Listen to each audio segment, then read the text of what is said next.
Welcome to episode 16 of Practicing Catholic Medicine. Today we are talking with Dr. Robert Collins, an oncologist and author of the brand new book, You Visited Me, Grace and Healing in the Modern Medical Center.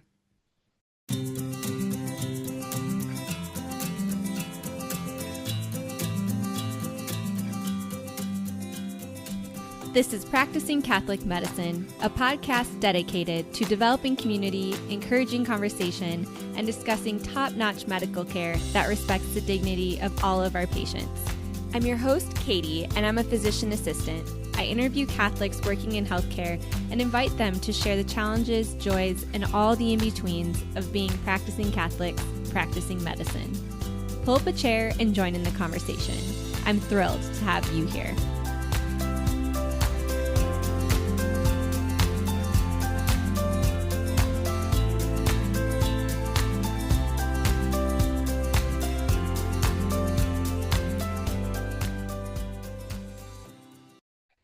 Hello, everyone. I am so excited to be back. We are also in video now, so you can check out Practicing Catholic Medicine on YouTube and Spotify, and we have a Substack. I'll, of course, link all of that in our show notes.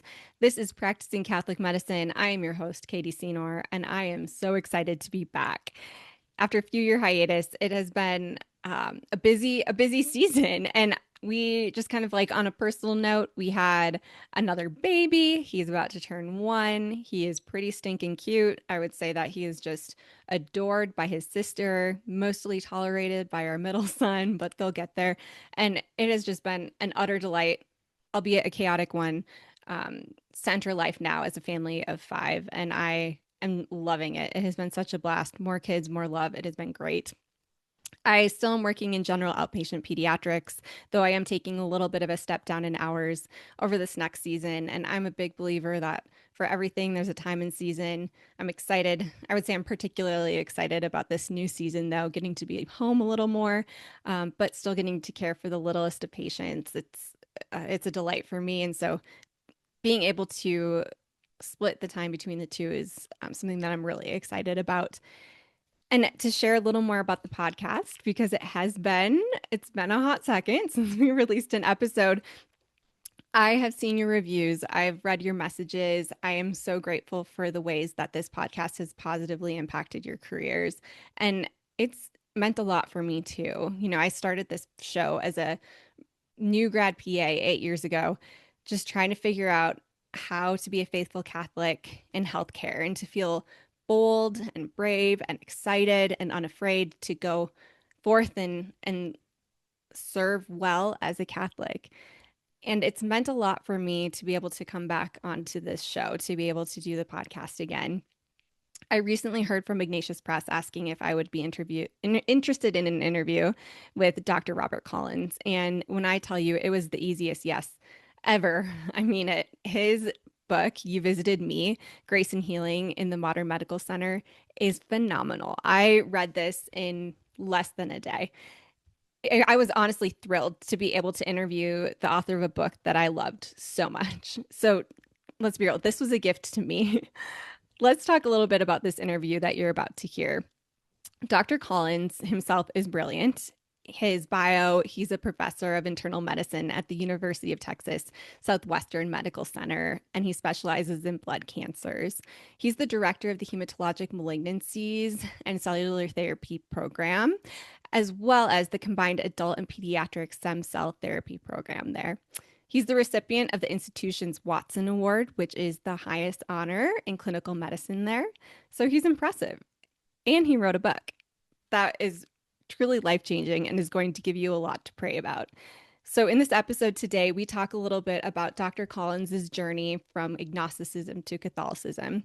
We talk about the impact that friendship with his patients has had on him.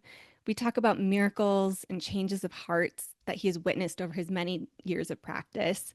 And we talk about emotional resiliency, especially in a field like oncology, where it can be heavy. There are a lot of days filled with a lot of death, and we talk about how to keep going. And we also talk about just the very human experience of writing a book and his advice for any aspiring authors. I am so excited for you to hear this episode. Let's jump right in. Hey, well, thank you, Dr. Collins, for being here. Thrilled to be chatting with you. Can Thank you you very much. describe a little bit about your background, where you're from, where you studied and trained, and now what your current kind of role day to day looks like? Yeah. I was born in St. Louis and grew up in Missouri. Went to medical school, and actually there was a BA MD program where you'd get in out of high school and complete everything in 6 years at University of Missouri at Kansas City. And then Okay. I went down to Baylor in Dallas for internal medicine and went out to UCLA for my hematology oncology fellowship. Hmm. Came back to Dallas and ultimately found my way to University of Texas Southwestern Medical Center, Hmm. where I am a specialist in blood cancers. So I do all the blood cancers, leukemia, lymphoma, those sorts of diseases, and all the therapies that we do for them, including stem cell transplantation and other cellular therapies. And I actually direct the program here for Wonderful. hematologic malignancies and cell therapies. So it's Mhm. a pretty full but interesting job. Yeah, sounds like it for sure. Um, Yeah. when did you first kind of feel this desire to go into oncology? Was that during medical school? Was that uh, before? Did you have this idea that, yeah, I love Probably cancer, I want to yes. I start mean, doing something? actually, in medical school, I always liked basic sciences, and I liked the areas of medicine that were really strongly founded on basic sciences. Hmm. And I got really interested in oncology. That was really in the very early days of beginning to understand what made oncology, what made cancers tick. Hmm. And we were just discovering these genes that were mutated that would cause the cancer, and then we were discovering what those genes coded Hmm. for. When I found they coded for enzymes, I just thought one of these days we're going to have, medications that can inhibit the Yeah. enzymes and maybe inhibit the cancer growth. And I Hmm. also had a lot of interest in immunology at that time, and Hmm. you had the same sort of dream. So back Yep. then, we all sort of had the dream that maybe cancer would end up being that way. And Yeah. it actually has. So in that way, we're sort of living the dream in terms of all these molecular targeted therapies and Hmm. immunotherapy. So it's just being very interested in basic science and how Hmm. that's applied to the patient in front of you. That's what got me real excited in cancer. I love that. You talked too in your book a little bit about how you went from um, more of kind of a lab research focused to a clinical focus. What drew you particularly into that realm? And are you still doing some research as well? So I was in the molecular biology lab and just loved it. We Mhm. did molecular biology of development, Mhm. which was really a complicated area, but it was a real good lab and it was really Mhm. on the cutting edge. And I enjoyed myself a lot there. But you know, I had an opportunity to have a clinical job, and it got me to really thinking, what do I really Mhm. want to do?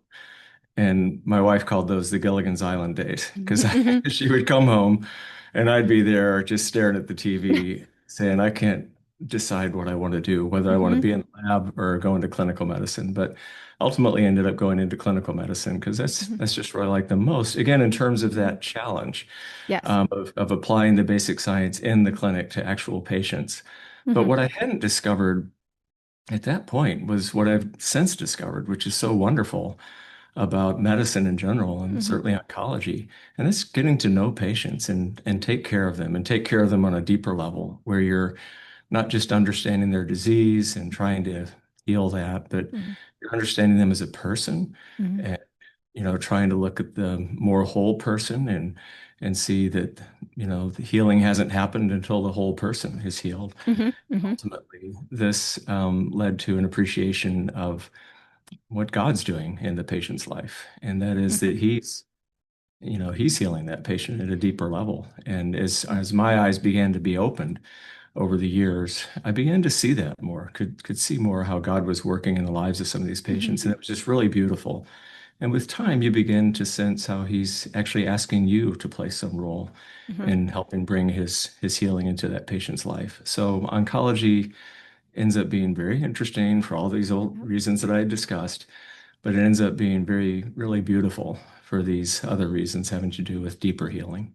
Yeah, that's beautiful. Thank you so much for sharing that. You and kind of tying it all together, you talked about in your book, um, you talk about this moment in the lab where you're with your mentor, Peter, and you're looking at you're studying and researching, and all of a sudden you hear this voice say, "Isn't this all a little too amazing to have just happened?" And Yeah. I I love that. Can you describe that moment to us, for those who It haven't was read your book sad. yet? I mean, I was very happy. I mean, I must say, I was very agnostic. I Hmm. just had no need for God, never thought about God, just Hmm. nothing. Hmm. And at least I thought I had no need for God. And so I'm Okay. having this discussion with my friend, Peter, my mentor, Mm. and just about the field that we're in and just some of the interesting aspects of it. It's just one of these really, really interesting scientific discussions Mhm, that are just mhm, sort of rolling along. And, it's at a particular moment, just like I said, really out of the blue, mhm, from off to the side, I sort of heard this question being posed, and it wasn't me and it wasn't Peter, but it was a distinct voice that just mhm, said, "Isn't this a little too amazing to have just happened?" And it was like I'd been struck. mm, I just, everything went muffled, and mm. I didn't know what had happened. And kind of came to after a few seconds, and I'm looking at Peter. He's still talking, but I'm not listening anymore. And I knew Yeah. something happened. And, essentially this question, it woke me up, Mhm. and it said, it wasn't the kind of question I would have asked because I was always wondering about how things work. But I Yeah. hadn't thought about anything deeper. Why do these things work? Where does it even come from? And I think Mhm, that's ultimately what this question was trying to wake me up to. But the effect of it, and it was an immediate effect, was just to say, you, Robert, are on the surface and you are missing something very deep, and you've got to start looking for that. mhm, And I found that as just a turning point in my life, really. mhm, Just where I went from being on the surface, just happy-go-lucky on the surface, mhm. to wondering about things that were much deeper and beginning to ask some of these deeper questions. Yeah, that's beautiful. What was that journey like? I know that's a big question in the grand scheme of things, and you do talk a little bit about that in your book. Were there particular things that kind of pushed you towards Catholicism? You speak a lot of about nature and a lot about kind of philosophy and theology that drew there. Were there just like kind of a few big touch points that you can identify as bringing you to Catholicism?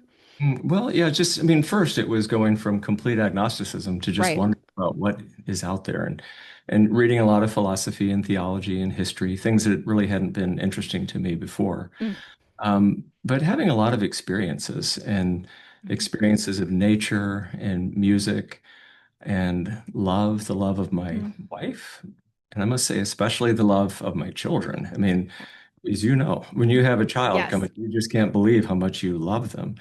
And so my first son is just like that. I can't believe how much I love him. And then the second one comes along, and you just think, well, there's no way. I love this one every bit as much. And then the third one, I'm ready for it now. I love him every bit as much. So it's like infinity plus infinity plus infinity. And at that time, even though I wasn't really faithful in any way, Mhm, I just intuited that I was tasting of the divine love, really. And so these sorts of experiences, I mean, were pushing me along towards theism and mhm, ultimately towards Christianity, ultimately to Catholicism. mhm, Um, there were big moments in that. I would say one thing though that's really important is that it was patience. I mean, so many patients reached out and befriended me, and you mhm, would think that a patient would be just deep in a hole having a cancer diagnosis. mhm, But what I found so many of them did was reach out towards me and befriend me for some reason, for no other reason than kindness that I can tell. And I remember my first patient who actually became a friend. mhm, I'm interviewing her, we're just talking about her diagnosis and treatments. And she just stops at some point and sits on the edge of her chair and just says, "Dr. Collins, are you a Christian?"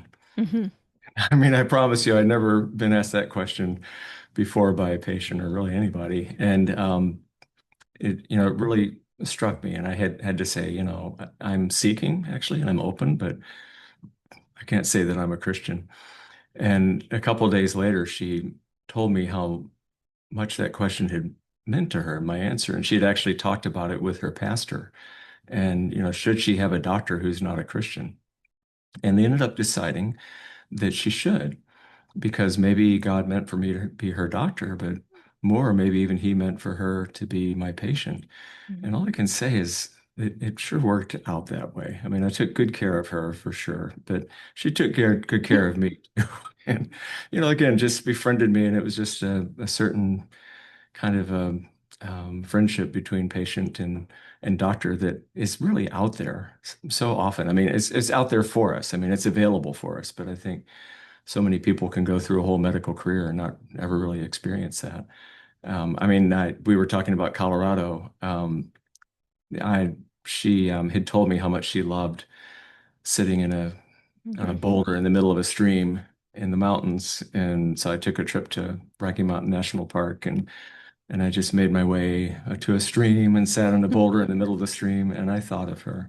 Hmm. And I always do. I mean, I cannot sit on a boulder in a stream without thinking of my patient, and it's been many, many years. So Yeah. that was a real blessing. And then there were many other patients Hmm. who Hmm. were blessings to just help me come closer to Christ. Again, I think Yeah. some just goodness and friendship. Yeah. Catholicism, I mean, you had asked about just Hmm. um, now, I would say I had actually read myself into theism and then had read myself into um, Christianity. And, Mere Christianity was a big one for me. That was actually a book given to me by a prayerful patient who said he'd been praying for me and discerned that God wanted him to give me this book. And it actually was absolutely, life-changing for me to read Hmm. that book. Um, and There was another book called A Severe Mercy.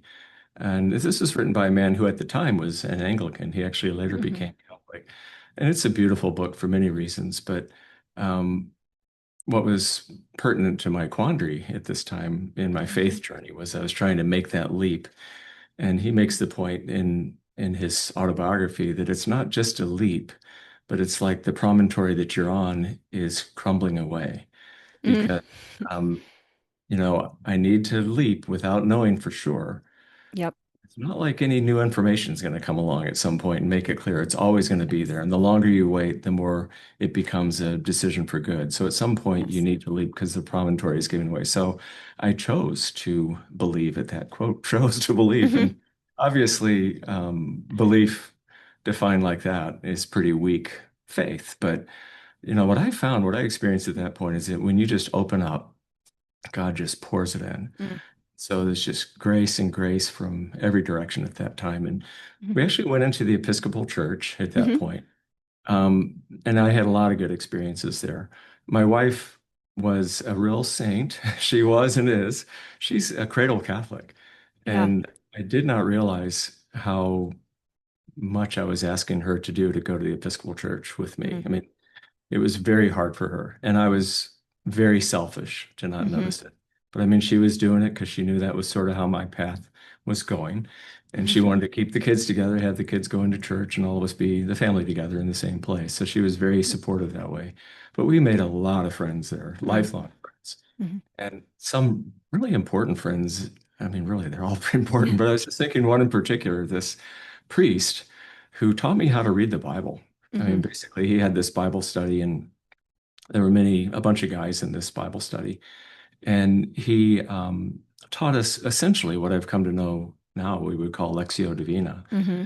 And, this way of very slowly reading the scripture, just, read one story, read it slow, marinate in it, Hmm. focus on this word, all this sort of way of reading the Bible, really just sort of follow the Spirit as he Yep. takes you through a passage.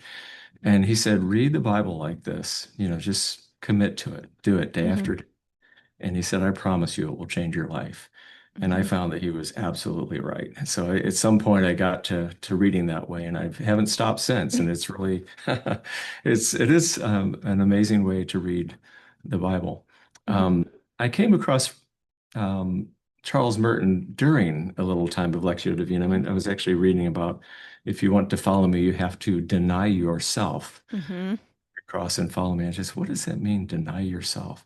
And I prayed, what does this mean? Hmm. And I went to the bookstore looking for another book, but happened to look up at the shelves and there was this book by Thomas Merton. I said, I've heard he's good. And I just pulled one of them down and took it home and started reading. And within 50 pages, I had the answer to my prayer, at least Hmm. the answer that I needed at that time. And Hmm. uh, I, Merton is just a beautiful writer and I can't recount what he writes in these couple of chapters because he does it so well.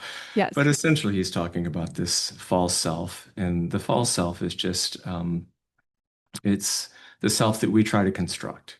Mm-hmm. It's the one that actually ends up being self-oriented and looking for pleasure and money and power and all that. And it's the one that denies God. And it's only when through God's grace, really, that we begin to deny that false self and embrace the true self that Hmm. Hmm. begins to grow within us. It's only then that we really begin to make our way towards God. So that had a lot to do with it. I mean, I think also just at some point, I really through reading the Bible and I think reading Thomas Merton that way and many other authors, I Hmm. just began to feel like there was again something deeper Hmm. um, in terms of Christianity and sort of. So I looked for a depth. I mean, there's Hmm. an old saying that one of these old wags said, um, "The Catholic Church is for saints and sinners alone. Um, for respectable people, any other church will do." And that was Yes. kind of how I was feeling. So I knew actually that reading the Bible this way just convicts you. Yeah. Every day you read a passage, you say, I'm the sinner in there. And this is how, Mhm. and so then you go on to the next same thing. And so after a while, you're convicted, you know you're a sinner, but you Mhm. know that God wants you to be your true self, to become a saint. And that's all that becomes important. And so I found myself looking back to the church that has its roots going all the way back, Mhm. the one Mhm. founded by Jesus himself. Mhm. And so I managed to find my way there and came in on a beautiful Easter vigil about 21 years ago. 21 Wow. years. Yeah. That's incredible. Thank you so much for sharing all of that. And you discuss a lot of that in your book too, which was just a fabulous journey to be able to read and had me asking a lot of really good questions too, and thinking Mhm. about in particular where you kind of talk about like, are you going to jump? Like, are you going to take this leap of faith? Because I think as those of us who love science, we love trying to find Mhm. the answer and everything, and we want to find the facts and we want to research until we can research no more. And at some point, God is just saying, are you gonna trust or not? Like Yeah. that's what I'm asking. And also you talk about the Gospels. That's how I came into my faith in college, was just reading one Hmm. story at a time in the Gospels. So Yeah. it's yeah, that's such a cool journey. And you also discuss friendship with a patient of yours, and later in the book you talk about how doctors and practitioners are taught to enter into, how do we treat our patients, and you talk about kind of this old school method, this and maybe not even old school. Like I would argue that that's kind of still how we're taught, to maintain, quoting you, to maintain a professional distance. This idea of concerned but detached, and that your Hmm. perspective has kind of changed over the years. What does emotional resiliency look like to you? And you describe having friendship with many patients, and I think it's incredible. And you're in a field where I'd say encountering death is much more Hmm. common for you than, for me in pediatrics. Hmm. So I'm just curious if you can share a little bit. How do you keep going day after day, and what do those boundaries, if so, what do those look like? Well, I think the boundaries look like, I think ultimately all of us in healthcare are going to get burned out if we don't have relationships with the patients, Yep. just, where you care about them more than just, a medical record number. Hmm. And there's so much temptation to just sit there and type away while you're looking at the computer and not even talk. Patients complain about that a lot.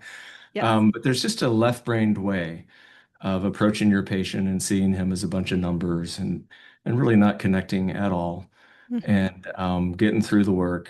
Each patient's a unit of work. Finally, the day's over and you're done. Now you can go home and do what you really want to do.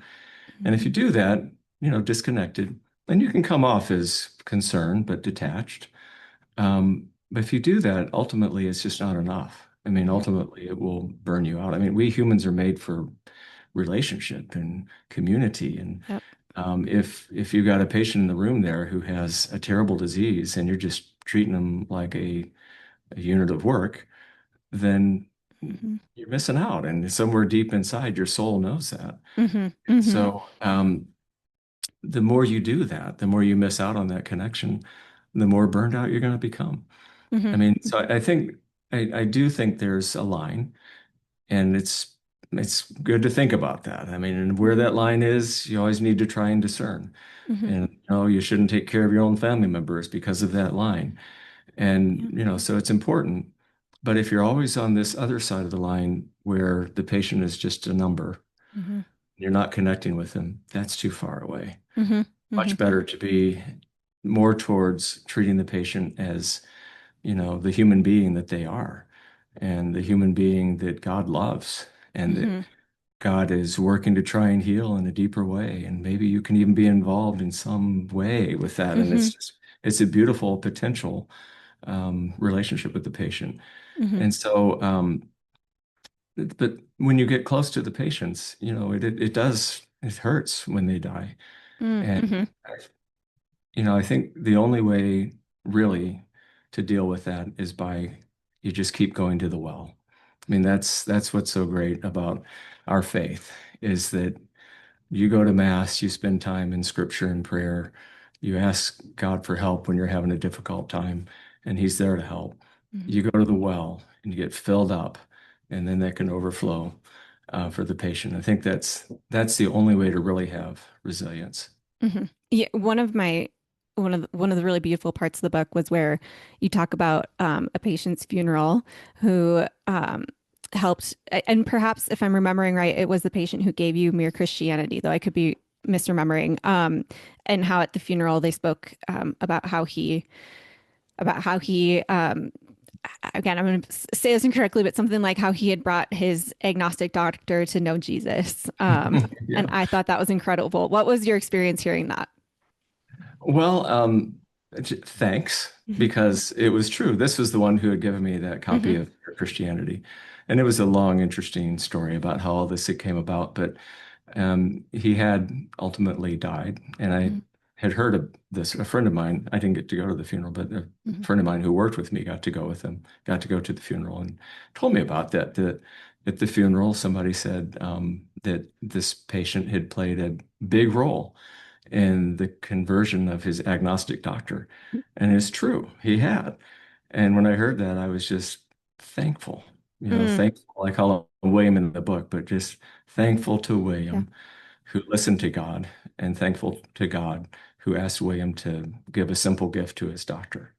Yeah. It makes me think of like just regarding miracles and that voice in that lab, that, that fateful day, how if we're open to them, we're going to see miracles all the time and everywhere, and God's love Mhm. all the time and everywhere. And you speak to in your book, you write, people sometimes ask if I've ever seen a miracle, and the answer is yes. I live in one. There was nothing, and then God snapped his fingers, and there was everything. And Yeah. I love that because I think just like I'm sure, especially working in a field so close to that thin veil between life and death, people are curious what miracles you have seen. And I love that just like reminder that miracles are everywhere and miracles don't always look how we expect them to look. And you Hmm. talk particularly about a patient that you call Marie, and Marie was very, from your writing, seemed very kind of stern and harsh towards a lot of the nurses and you, and you challenged them to kind of treat her with a lot of love because she was going through a lot, and her heart really changed and found God. And you write how that was an incredibly beautiful thing. And she still died from her lymphoma. And I was just curious, what was what was your perception on that? She still passed away even after finding God, and kind of this idea of like God is going to answer our prayers differently sometimes than we expect. Yeah. Well, she really had a journey. Hmm. And I think the staff ended up, I mean, she was a very, very harsh and really kind of mean person. Hmm. And but we all came to realize that the reason was because it was just sort of her defense mechanism. That was how she was dealing with this terrible illness. And so we all made the commitment to meet her where she was. Hmm. And that had a really beautiful effect on her. And I would say it was mainly the nurses because they were just with her all the time. And they were more and more receiving her unkind remarks with a kind riposte, Hmm. and just letting it sort of roll off their back, and tucking her feet in the warm Hmm. blanket, and just little things like that. And within a relatively short time, it just dissolved that edifice of fear and hatred that she had, and just brought her up to the rest of us into the world of human beings who interact with each other. And she was Hmm. a much better and sort of kinder person. But she ended up having this, what really just felt like a miracle. I mean, she went down to see this kind of a faith healer. He was actually a Hmm. Catholic priest, but he had some sort of a healing ministry. And during this service, she goes up there to be healed, and then just feels this incredible weight on her shoulders suddenly come on her and push her down, down, down till her face was in the marble. And, this woman had a lot of pride, and, I think God needed to break her of that. And so he was Hmm. humbling her through this motion. And, when she didn't know how long she was on the ground, but when she stood up, she just felt new Hmm. and absolutely new. And Hmm. I saw her like a couple days later. She said, "I gotta tell you what happened." And Yeah. she told me all about it. And she was utterly changed. I have never Hmm. seen anything like it. But like I said, she'd come to the world where the rest of us lived, and then she had just shot off into the stratosphere. Hmm. I mean, literally, it felt like she was a saint. I mean, she was so unbelievably kind and joyful and reaching out to everyone. And it was just like something I'd never seen before. Hmm. And so that was a healing. Yes. Sadly, we could not get her disease better, but she died in that state. And, so that's the healing. That's the deeper healing that God's always going for. And sometimes we see, um, a really beautiful physical healing as well, but Mhm. often we don't. But if we can see that deeper healing like we saw in her, then that's what you couldn't ask for more. Mm. And I think when I was just trying to make the point in that chapter you mentioned where I said that we live in a miracle. Yeah. It really is true. I mean, like I said, there was nothing. Then God said, there's everything. And he sustains all of that. And if you believe in Catholicism, Christianity, like we do, Hmm. you know that he's moving in your life all the time. He's Hmm. speaking to you through scripture. He's answering prayers. He's present to you. He's giving you himself in the Eucharist, and he's animating your movements in life. I mean, all of that is this spiritual coming into the physical that you can't explain. But I just feel good about calling it a miracle, just that we live in a miracle all the Yeah. time. So beautiful.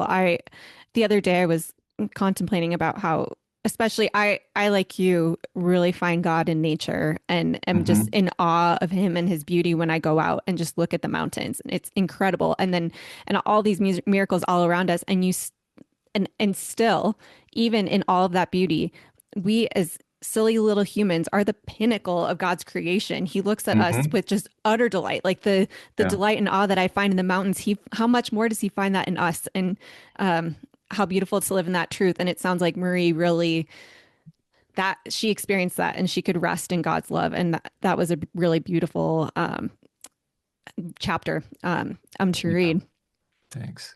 Um, you also talk about so we talk about a lot of death and the a lot of beautiful death, a lot of beautiful funerals, and then there's also a chapter where you discuss a death that kind of lingered with you that there was a man that you couldn't revive after about 40 minutes of a code, and you continue to think and ruminate like, could I have done something different? Would there have been a different outcome if I had done X? And I think that that's something that I know I think about. Hmm. I think we all have a few patients that we think about like and it may not have made any difference. And you talk about that too. Like I have no idea if that would have been made anything different, but that we still think about. And I think that's just the nature of our profession. There's a lot of hard decisions, and Hmm. especially as Catholics, we love the body and the soul, and we have a deep compassion and love for our patients. And what I love this journey. You talk about how you went to a Benedictine monastery shortly after that moment. And in confession, you had talked about this with the Benedictine priest, and he quoted to you something that Pope Francis had said to priests about the ministry of the priesthood. And this Benedictine priest was relating to this to you as it applies to the medical provider. And he told you, don't be discouraged. Remember how much good you do. The good you do far outweighs the times that you come up short. Thinking about the bad things, letting them weigh you down, only distracts you. It occupies you, takes you away from the good that you can be doing. I sat with Hmm. that for a while. Yeah.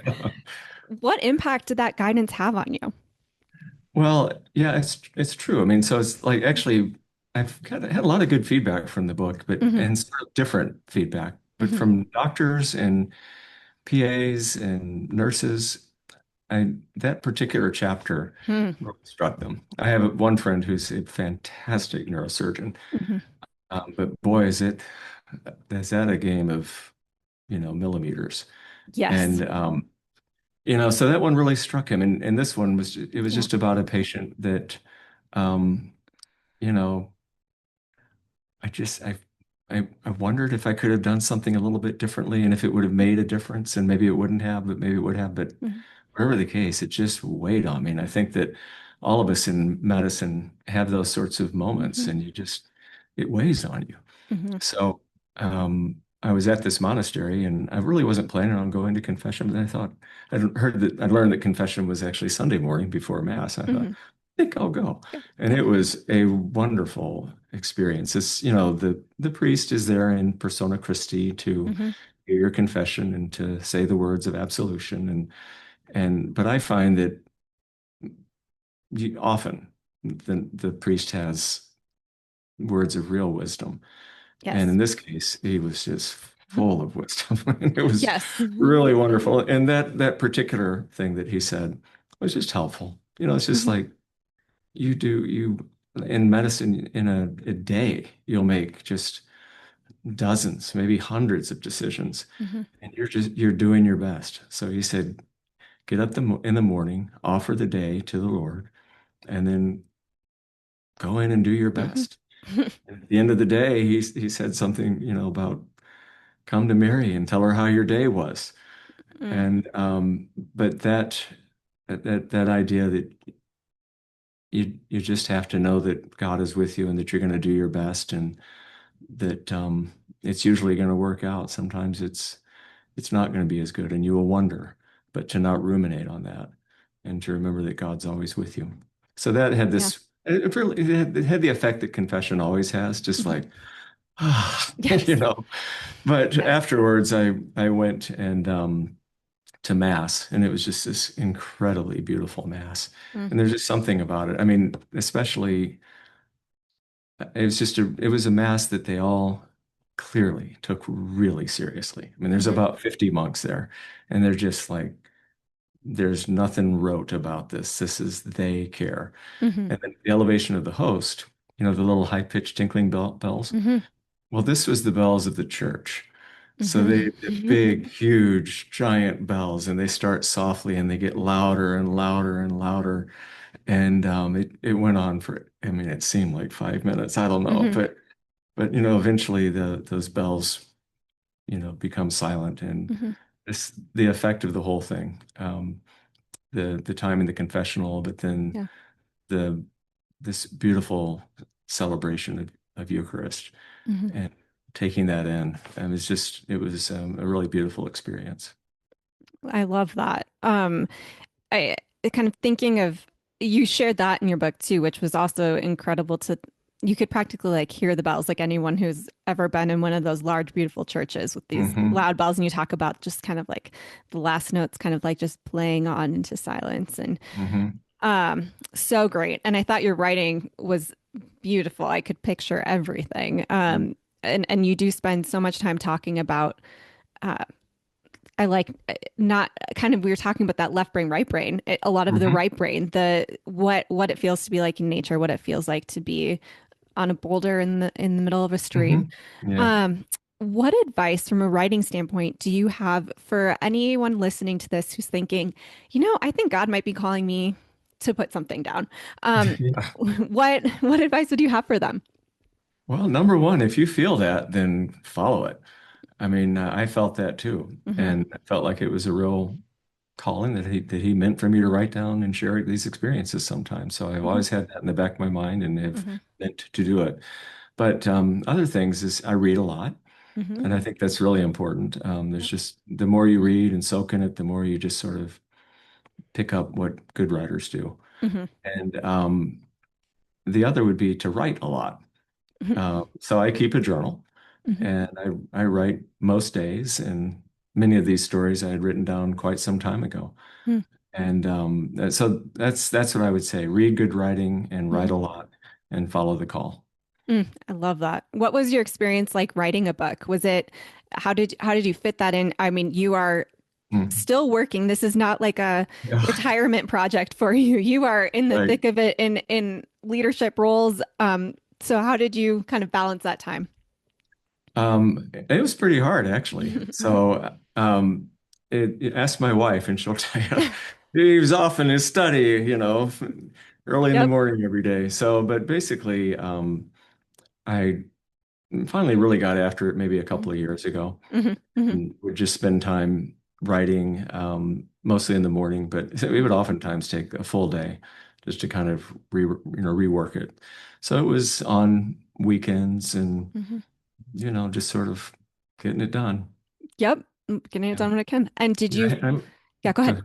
Well, I was going to say, and I had a couple of friends. Hmm. One is an editor by trade, and he, Hmm. very good, good. I Hmm. mean, it's always, believe me, listen to these people. And then the other is a friend who is actually in the book publishing world. And, Hmm. he was also real helpful with the editing. I And then love when that. it came to at Ignatius Press, Hmm. really good editors there too. One in particular that we went over almost every word together and just argued it out and made sure it was just right. I love that. I read your acknowledgments and someone you said like, "Thank you for teaching me how to use the M dash. I still haven't figured it out." And Yeah, I love that. that's right. That guy hates my use of the M dash, and I still don't know what's wrong with it. I love a good M dash, so I Me am too. right there with you. All right, you and I are on the same Yeah, page I'm right then. there with you. I will throw one in at any time, wrong or right, Mhm. it's going in. It's wrong or right, yes. My kind of last two questions that I always like to end with, the first of which is, how has Jesus been loving you lately? And that's a big question, I know, but like, how Mhm. have you seen him moving? Well, you know, in prayer every morning, I continue with this Lectio, and he's always teaching me something. Hmm. Mass every day. It's just, I go to this Cistercian monastery every morning, and it's just quiet and beautiful. And it's amazing how many people are there, It's Hmm. so Hmm. amazing how many people are at Catholic Mass.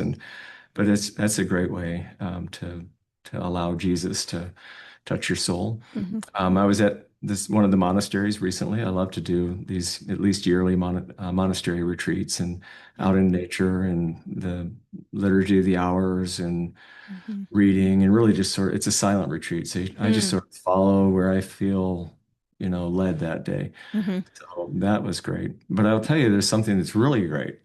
I am having a granddaughter today. Yes, we were just talking So about that. yes. So my middle son and Mhm. his wife are having their first child, Mm.